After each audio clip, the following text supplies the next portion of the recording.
Okay, there I am. I was like, oh, where am I? I don't see me here. That would not have been good. Hi, everybody. Let me go ahead and pull up the group so I can see anybody who joins or chats.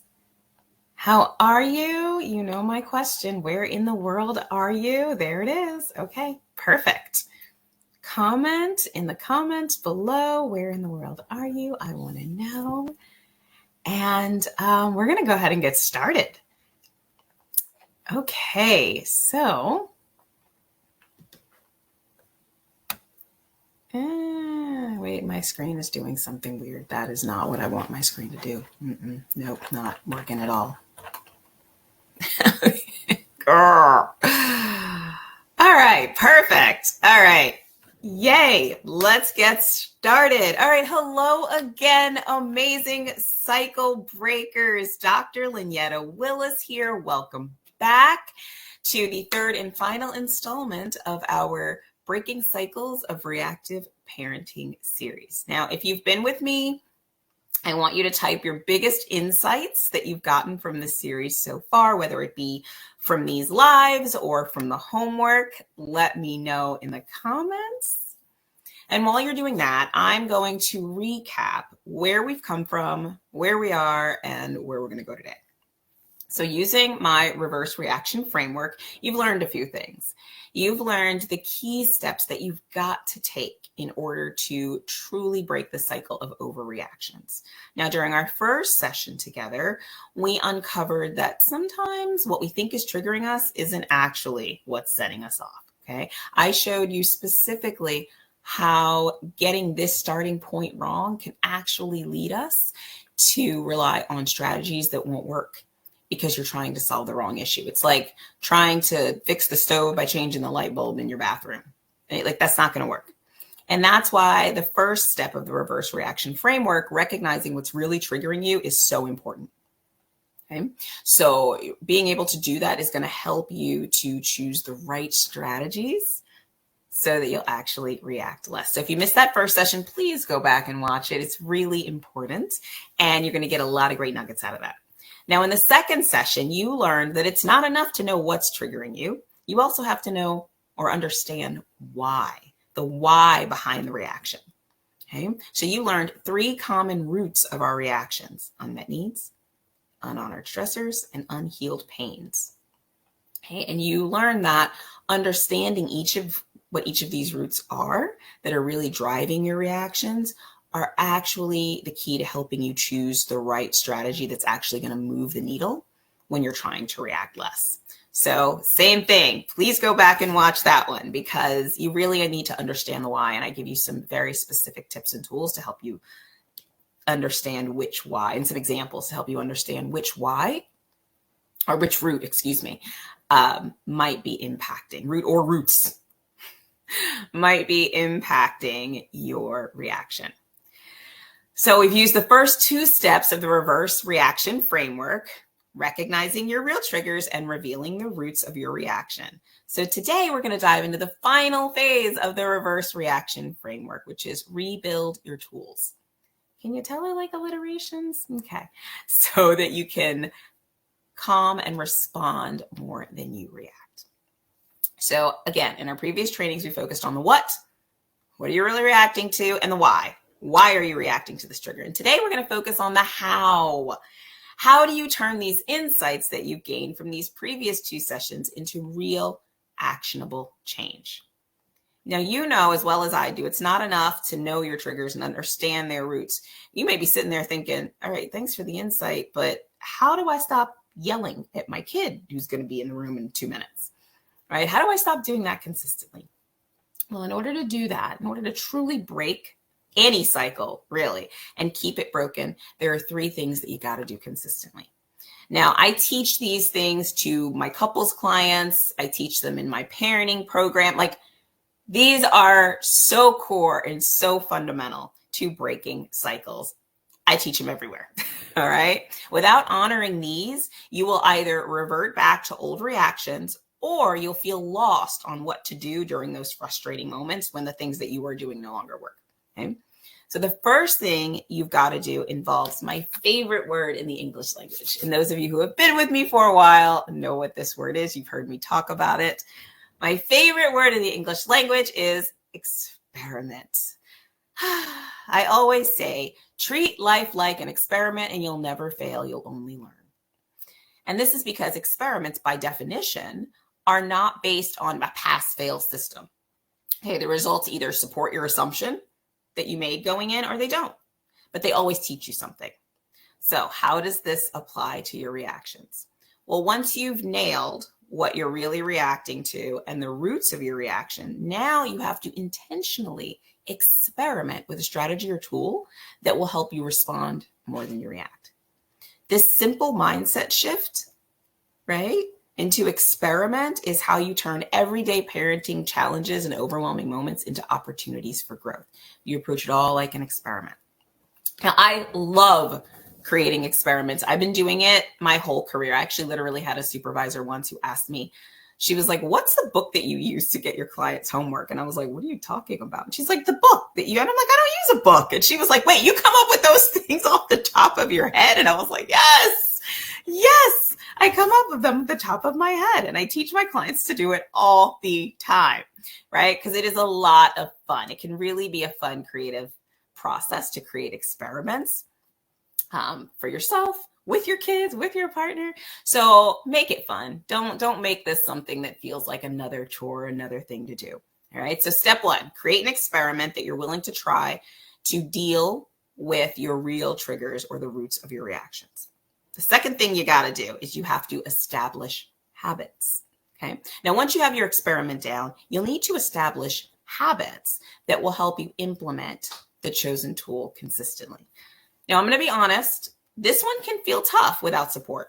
Okay. If you've read books and you've taken DIY classes and still find yourself reacting or falling back on old habits, you know this. But with support, it's actually not that hard at all. In my Trigger to Transform group, establishing habits that work for you and your family is the core to most of what we do. It's the most important thing you need to truly transform your reactive parenting consistently. It's the most important thing you have to do to turn all those hacks into habits. Okay, now my goal is never to make anyone dependent on me, right? It's to help my clients learn what they need to be able to do to be that person, parent, partner that they know they can be. And doing this, focusing less on the hacks and more on the habits, is a huge part of that. Okay, so turning those hacks into habits is fundamental, right? So make sure you write that down. People often ask me why T2T, the parent coaching program that I have, is a year-long program. And I want to say for the record, it is not a year-long program, okay? Nobody likes to do anything long. That just sounds awful. You can actually do the program in 12 weeks. Pillar to post. So it's a 12-week program with 12 months of support because of this aspect right here, habits. Okay. It takes time to establish a habit. All right. So as you're going through this process, if you're finding like, oh man, I'm struggling a little bit here, don't beat up on yourself. Just keep going back to the habit. Keep going back to establishing the habit. Okay. You can take everything that I'm teaching you in this series and implement them, and they will break cycles. You will break cycles 100%. And if you find that you're struggling to implement them consistently, then that's a sheer sign that the support piece is what will help you to really move forward in that area. Okay. And that's why support is so helpful. So whether it's me and my programs or someone else, if you find yourself struggling to stay consistent, get support, okay? Because this is a big one. The habits, they're necessary and they can be hard to do on your own, all right? So also know that there are right ways to create habits and there are ways that are going to leave you spinning. Okay, now I can't break all that down right here, right now. You get so overwhelmed and you'd want to kick me, and I don't want to be kicked. But the final step that I'm about to express to you is going to show you, give you some insight into how to tell whether or not you're creating a habit or you're spinning. All right, so I'm going to give you a little nugget to help you with that if you find that happening for you. Not every parenting strategy is going to work. And it's certainly not going to work all the time for years and years and years until your kid moves out of the house. This is why after you engage in experiments and establish habits to support those experiments and the tools that you've chosen, you have to know when to evolve your strategies, okay? And when you evolve them, that's going to be based on you and your family's emotional and developmental needs. Okay, so knowing, oh, this isn't quite working right now, I need to shift something.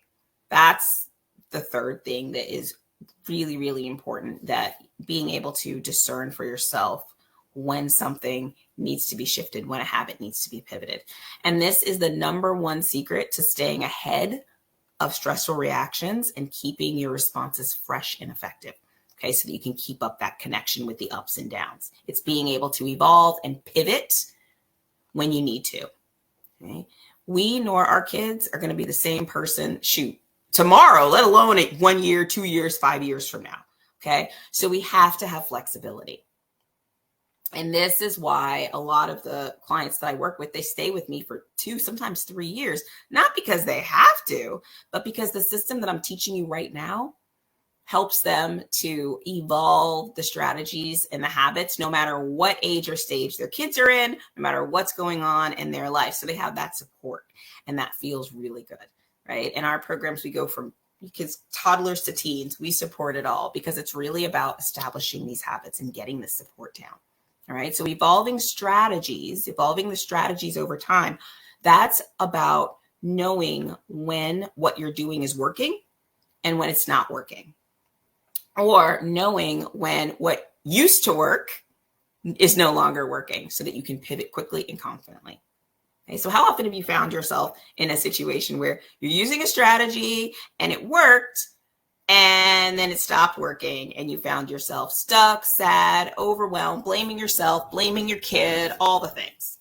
All right. Many times we might read the book and we'll think, oh, I got this new thing. And then we try it and it's working and it's going so well. And then it stops working and we're back to blaming ourselves, reverting back to the old same reactive strategies that we swore we'd never do. Can you relate to that? Right. That's what evolving and having a system in place to help you evolve, to notice when the habits aren't working, notice when the strategies aren't working, and helping you to evolve those strategies are going to be really important. All right. So now you might be thinking, is it really possible to change longstanding habits, especially if you're a cycle breaker, right? Because these habits aren't things that you just developed when you had a kid. These are likely habits that were taught to you growing up. So we're talking about decades of habits here. And it can feel impossible. It can feel really hard, right? So if you're thinking like, can I really change these habits? Or how can I keep adapting and evolving without getting overwhelmed? Do you know what my morning looks like? And now you want me to keep an eye out for what needs to be adapted and evolved. These are all super valid questions. And the beauty of this approach, the reverse reaction framework, is its flexibility. So I encourage you to start small. All right. Don't start with, I will never yell again. No. How about I won't yell within the first hour when my kids wake up? Start with something small. All right. Small things that you can adjust gradually without the pressure to get it all right and all perfect, because that just leads you to beating yourself up later. Okay. Now, these steps, they're pretty straightforward, but implementing them is not always easy without support. Your family's unique. Your kids are unique. Your partner's unique.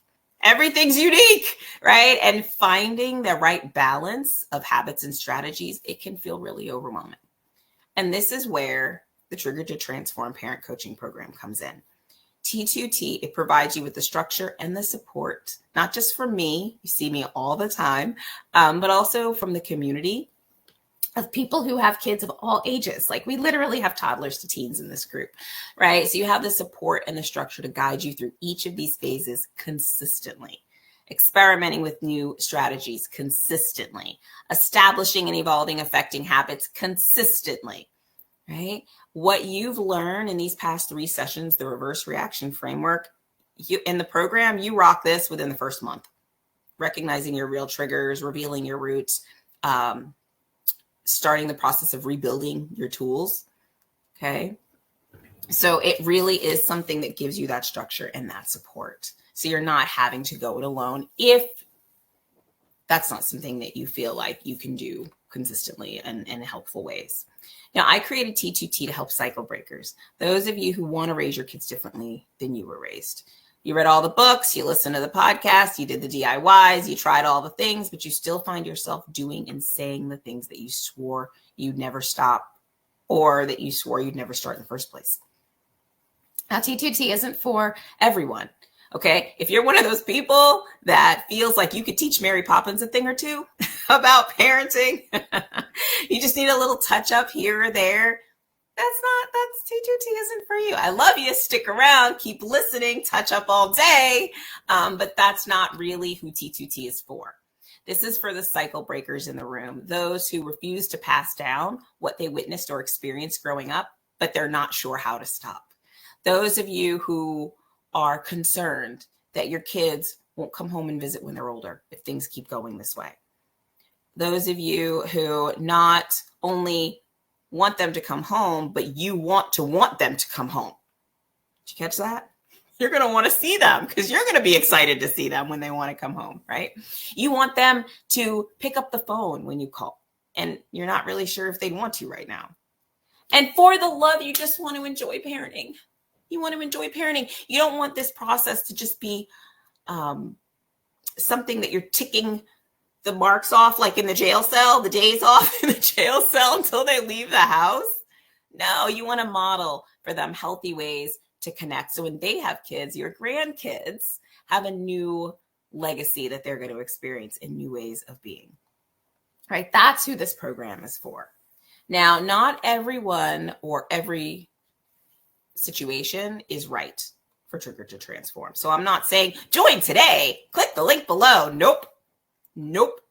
I have literally said no to some people because it's not a good fit for their next best step. And I'm not one of those people who's like, oh, just sell anyone. I'll just invite anyone in. Just no, that's unethical and it's not okay. But if you're interested in learning more and seeing if T2T is your next best step, you can comment the word trigger below, shoot me a DM, shoot me an email, depending on where you're listening to this or watching this. And I'll get in touch with you and we'll chat. All right. So thanks for joining me on this journey. Remember, in order to break the cycles of reactive parenting, you have to recognize the real trigger, reveal the roots of your reaction or the why behind your reaction, and then rebuild new tools through experiments, habits, and evolving the strategies that will help you do so. All right. So comment or message below if you want me to reach out to you and we'll chat. And I will see you next time. Bye. That was a lot of ands, wasn't it? And. Bye, everyone.